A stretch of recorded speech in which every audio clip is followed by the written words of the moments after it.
Kamala Harris in particular, for example, is someone who's gotten a lot of flack from the left, and especially the Black left, because of her criminal justice policies, long before anything that happened in the context of the Biden administration, right?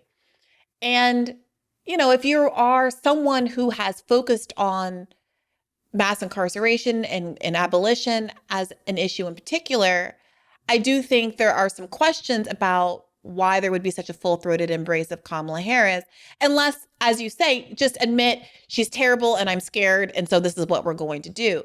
But I think that people are unwilling just to do that because there is, I think, a realization that any acknowledgement, any criticism of Kamala Harris, which comes obviously with any acknowledgement of her flaws, that's what that is, imperils her electoral chances. Right. And I think I don't know how much that is right or true, but I think there is such a fragility and a vulnerability people feel about Kamala Harris and her likelihood of winning in this race that they're not even allowed to concede her imperfection in the course of flipping and then supporting her. And I think that we're seeing this a little bit, sorry to bring this up again 2 episodes in a row, but with how this stuff with Chapel Roan is playing out, where she said, I'm voting for Kamala, like you've strong-armed me into saying I'm voting for her, but I'm not going to say that I like it. I don't want to. I don't like these choices that are in front of us. And she's still getting dogpiled for that. Like, your vote is not enough. It has to be complete, enthusiastic support. And I understand how if you're a big pop star, you can get browbeaten over that sort of a thing. But as a leftist who's already made a lot of enemies, I don't quite understand. I just don't quite understand the heel turn. I'm really struggling with it. In fact, there was, I don't know if you might have been alluding to this, but Butch Ware, Jill Stein's vice presidential nominee for the ticket this time around, just put out a video to this effect, citing Angela Davis and a lot of, people that, again, I have a lot of respect for, calling them out. I want to get your response to that. I want to know, where are all these Black abolitionists that swore they were about resisting the carceral state? Where are you now, Brittany Packnett Cunningham? Where are you now, Angela Davis? Where are you now, Olayemi Olorin? Where are any of y'all now? Y'all still caping up for your murderous presidential candidate just because she happens to have brown skin? You call yourself an abolitionist? Harriet Tubman is rolling over in her grave. She disavows you. She disowns you. Bell Hooks disavows and disowns you. Phyllis Wheatley disavows and disowns you. Sojourner Truth disavows and disowns you. You are fraudulent. You are weaponizing Black womanhood, the most sacred thing, the foundation of humanity itself, mitochondrial Eve. You have betrayed her. So, I might not have put it exactly that way. I don't know that I am speaking on behalf of Harriet Tubman at all. But, the broader sentiment of what do you do, days after Marcellus Williams is executed, in the wake of all of the things you've mentioned, the campus crackdowns, police crackdowns over pro-Palestine protests, the interconnectedness of something like Eric Adams and the NYPD and the issue of Palestine, it's so close. So how does one untangle their purported support for Palestine, their purported antagonism? I think really real. I don't mean to say purported in a slight, in a shady way. Their very real antagonism and critique of Eric Adams, and a willingness to support the administration that is either tacitly or explicitly endorsing these policies. So I was at a conference this past week called Through the Portal, where Angela Davis was in conversation with Cori Bush. And she so Barbara Ransby was the moderator and sort of asked her about this, people who are critiquing her for this, right? And she's like, because this started with Barack Obama, right? She endorsed Barack Obama. Mm-hmm. She says she never endorsed Hillary Clinton and she didn't endorse Kamala. What she did Although I remember very vividly holding up a newspaper and squealing with glee, right? At least one of these candidates, but fine. But what she said was that she didn't endorse these people, but if electoral politics is a strategy that one uses, that we are in a moment where an outright fascist, and she wouldn't even say his name, by the way. She would not say Trump, but she, if an outright fascist is the other candidate, then we have a sort of responsibility to vote for the, I guess, fascist adjacent. She didn't use that terminology, but that's how I would characterize it, right? The sort of gateway to fascism. And so that was her argument. I think, again, whatever, if that's your strategy, fine. But I think that my problem with what she said in that People's World interview, she being Angela Davis, is the whole opening up space for what she said was people who are to the left of Kamala Harris. And that's simply not the case. There's a saying that goes, for the Republicans, it's no enemies to my right. For the Democrats, it's no friends to my left. There are no friends to the left of the Democratic Party. Again, look at what has happened to Cori Bush, to Jamal Bowens. Is that Bowens? Bowman, yeah.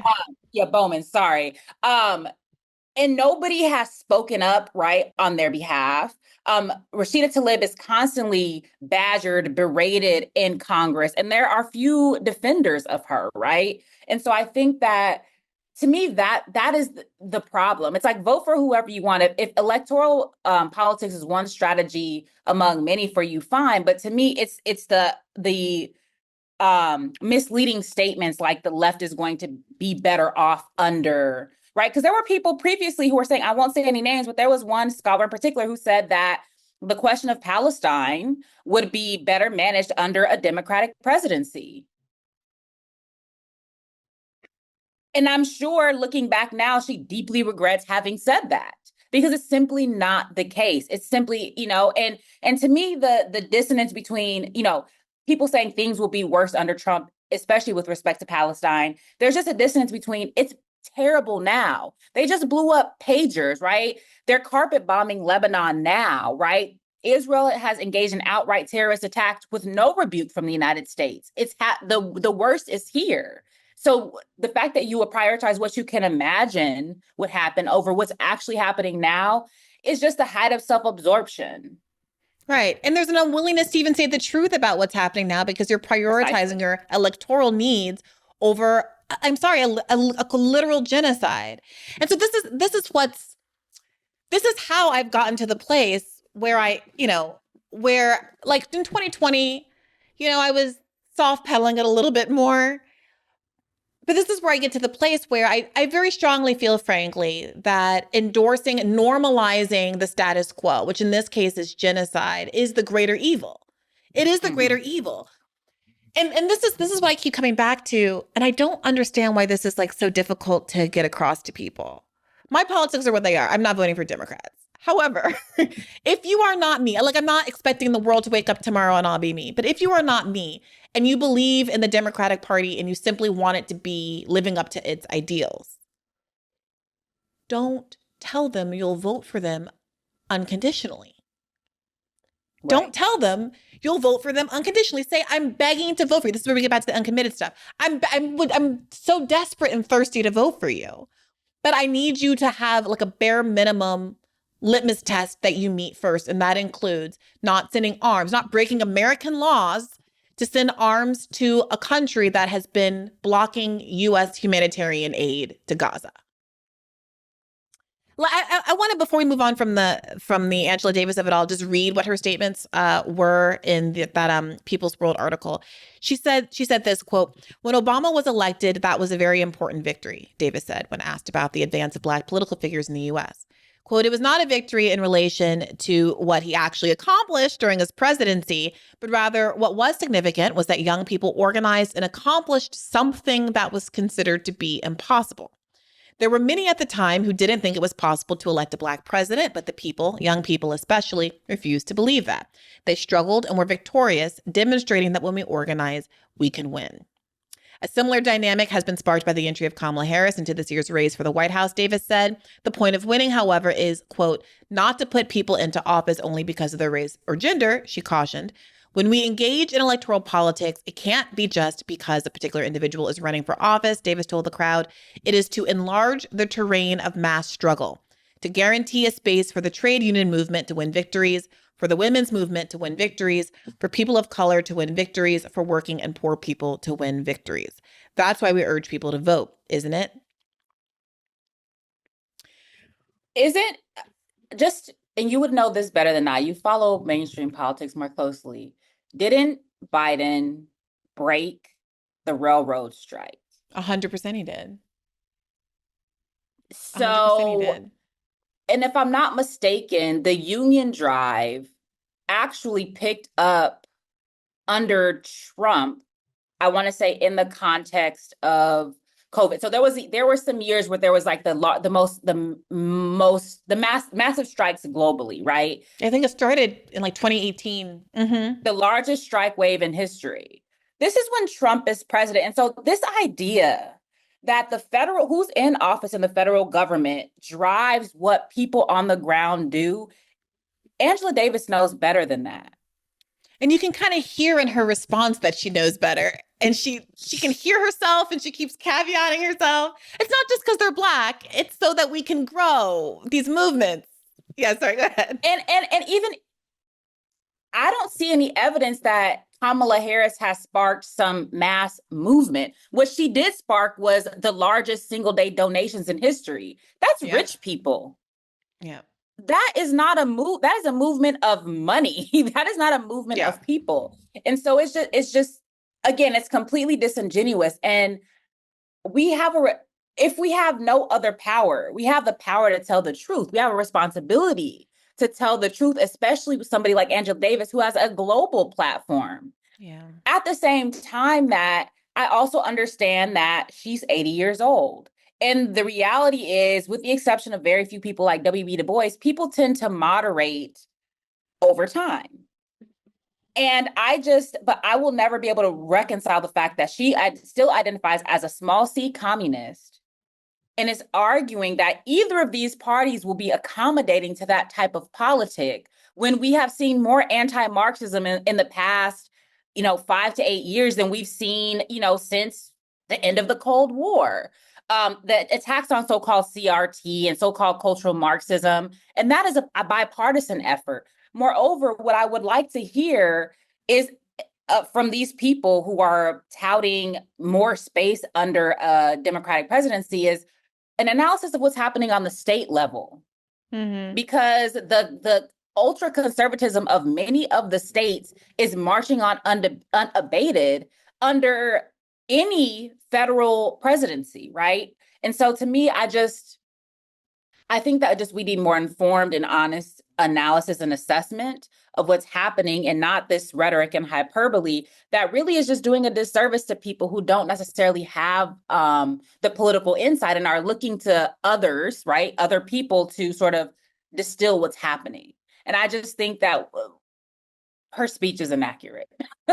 Yeah, I was disappointed by this. And again, I hope to be able to have her on the show to talk about this at some point. But it seems to me that the example that she offers up as young people fighting for something and winning it is electing Barack Obama. So allying yourself with the corporate Democratic Party to elect a person who was carbon copy, neoliberal, identical foreign policy as everybody else who comes before and after, Democratic candidate who happened to have a Black father.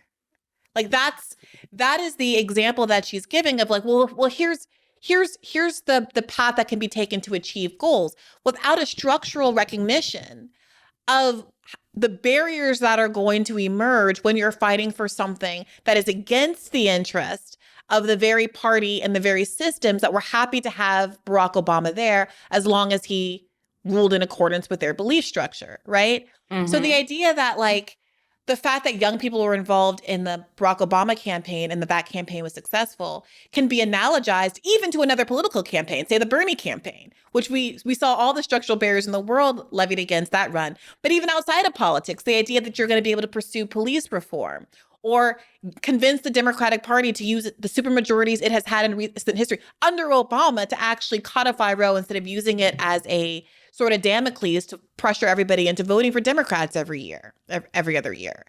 You know, the willingness to say what she said without recognizing the fundamental difference between what it means to vote for a Democrat, a mainstream Democrat, and to do something that is genuinely revolutionary and adversarial is what I think is one of the more pernicious aspects of what she said. And it also, the fact that she's also not using that moment in the space that she has and the platform that she has to gin up enthusiasm for the alternative systems that do have the possibility to affect real change. So again, in the same breath that she could be saying, that she was saying, yeah, sure, I don't think Kamala Harris is going to be revolutionary, but at least it creates space. It creates space for what? For who to do what? You could also be saying, maybe we can get the flexibility to have more growth in these alternative parties, whether it's PSL or Green or whatever, or Cornel West or whoever it is that you happen to have an inkling for. But where is the enthusiasm, or where is the kind of knowledge base to invest in alternative organization structures outside of the Democratic Party supposed to come from? If even in this speech, in this context, that Angela Davis is willing to acknowledge the flaws of Black representation within the Democratic Party without pointing an arrow to all of the young people sitting in front of her as to alternative places they could go. But she didn't even point out flaws. What she said was, never mind what he actually did in office. And what could have been pointed out is his 2012 run and the demobilizing effect, his lack of care for the very base that elected him actually had. And the fact that a sizable contingent of folks who voted for Obama in 2000 for Obama in any of those presidencies ended up voting for Trump over Hillary, right? So I think that 2012 run is actually really important, and she could have pointed that out to then sort of give caveat and context to the fact that young people were mobilized to elect Obama in 2008.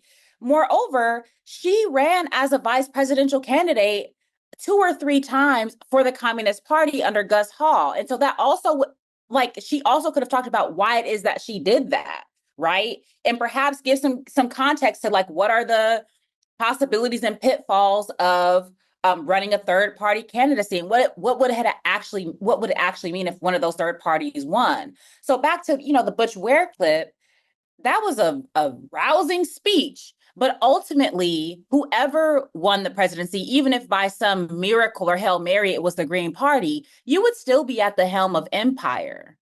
You would still be, in charge of the largest polluter in the world, which is the U.S. military. You would still ultimately be making some of the negotiations and the concessions that he's railing against Kamala Harris for. Any president is a cop.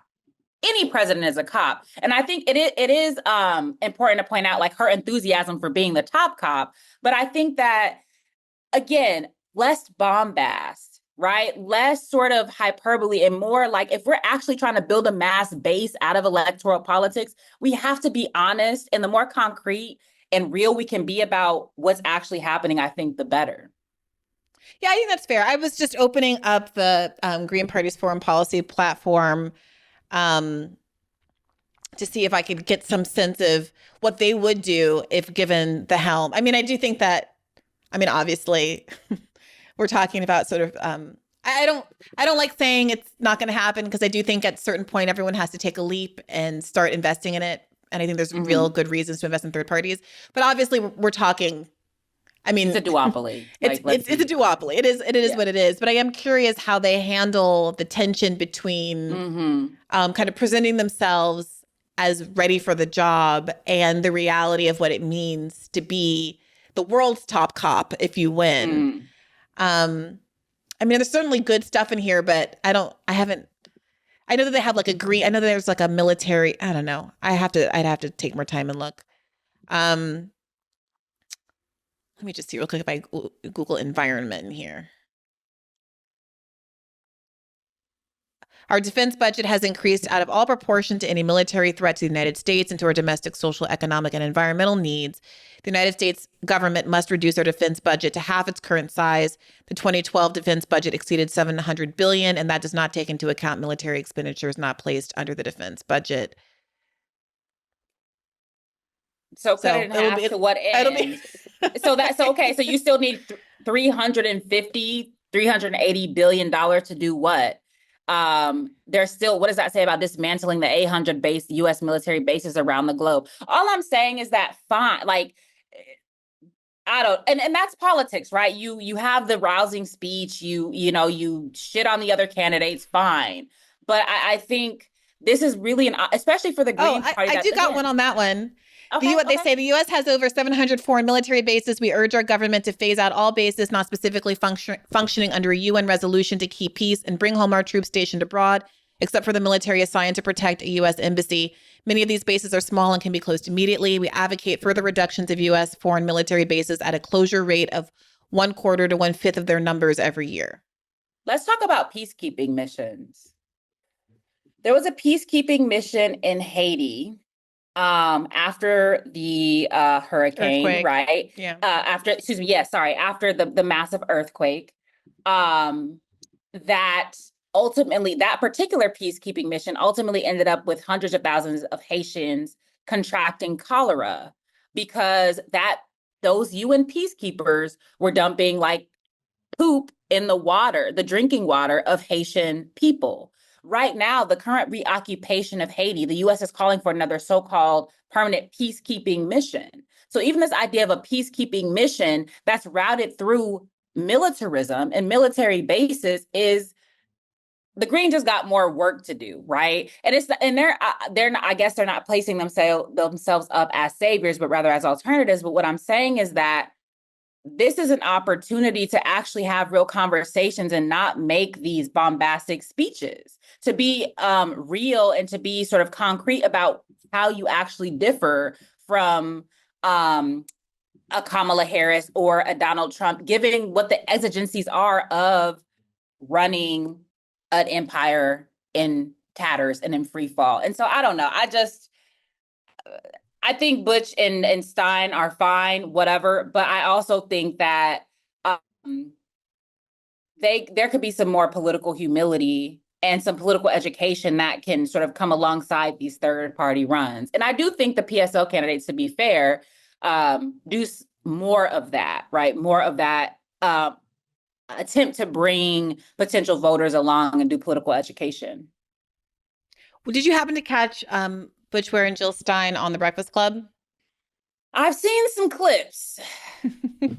I wanted to put one in particular to you to get your feedback, as I initially framed this episode about sort of like the Black voter response. And I don't know that you can really do that without this like perfect encapsulation in my mind of kind of left politics versus the Black misleadership class that we got in stunning form from Angela Rye on this radio show. Can we play that clip? I am personally offended by the way that Blackness is being weaponized in this electoral cycle in order to justify white supremacist genocide in Gaza. Expound. Please. Yeah. Malcolm said of Zionism, of the Zionist state, the Israeli state, he said that this is a white Jewish population, the Ashkenazi population, being given power by white imperialists to remove brown Arabs from their land. He said, so therefore Zionism is white supremacy. In 1979, Open Letter to the Born Again, James Baldwin said the same thing. He said the state of Israel was not created for the salvation of the Jews, it was created for the salvation of Western interests. When you go through Kwame Ture, Malcolm X, James Baldwin, Toni Morrison, Angela Davis, Assata Shakur, these are all people that cited the Palestinian resistance movement, not even to bring in the Africans, right? Not to mention Nelson Mandela, not to mention Thomas Sankara, who talked about Zionism as being the face of imperialism in the Middle East, right? This is what the Black radical tradition taught me. And the Black radical tradition taught me that if we weaponize our Blackness in favor of white supremacy, then we become apostates from Blackness itself, because Blackness is not a race. It is an oppositional ideology to white supremacy. I'm a historian of Africa by training. Never before in human history had people speaking hundreds of different languages made themselves into one people, developed a common culture so that you and I can relate to one another. You and I can relate to one another on the basis of a shared culture. And we got our Latin and Caribbean brothers and sisters, especially Puerto Ricans and Dominicans, but also, more broadly, right? That share in that culture. That is a miracle. It's never happened before in human history, because what happened is that an oppositional identity to white supremacy came into being, and that is us. And when I see that identity now being weaponized to justify the most heinous genocide in our time, like Harriet Tubman is rolling over in her grave right now. Sojourner Truth is rolling over in her grave right now. Bell Hooks is rolling over in her grave right now. Who did I miss? Do you know what I'm saying? The idea that we would weaponize something as sacred as Black womanhood and then utilize this to justify blowing up Palestinian kids. He likes that Harriet Tubman. He likes that Harriet Tubman. That's right. but like substantively, I was like, ooh, he got away. I was trying to think about like what I would do in that situation. Like what I would do if I were on the Breakfast Club like that. And I had a similar situation during the Bernie campaign with Karen Hunter going on her radio show where she had very similar politics to Angela Rye. And I think I wouldn't necessarily have gone here. I'm not a professor of African-American history. I wouldn't have the ability to go where he goes. But it felt like in the room that there was a certain effectiveness of him leveraging that history to make this point. Mm-hmm. And Angela Rye's reaction after that, where she got real tight, suggested to me that it like a hit dog will holler. I'll put it that way. What did you make of it? Mm-hmm. Well, so if I were me, but with Angela Rye's politics, I would just come back with the fact that people like W.B. Du Bois and Martin Luther King and even Marcus Garvey, members of the African Brotherhood at a particular historical moment supported Zionism. Hey YouTube, thanks for watching. Just a reminder that this is a podcast. You can catch an extra premium episode every Monday for $5 a month at patreon.com/badfaithpodcast. That's patreon.com/badfaithpodcast for $5 a month, an extra episode every week. Additionally, please do consider liking this video, subscribing to this channel. It helps us out. It helps independent media beat the algorithm. We appreciate you. And as always, keep the faith.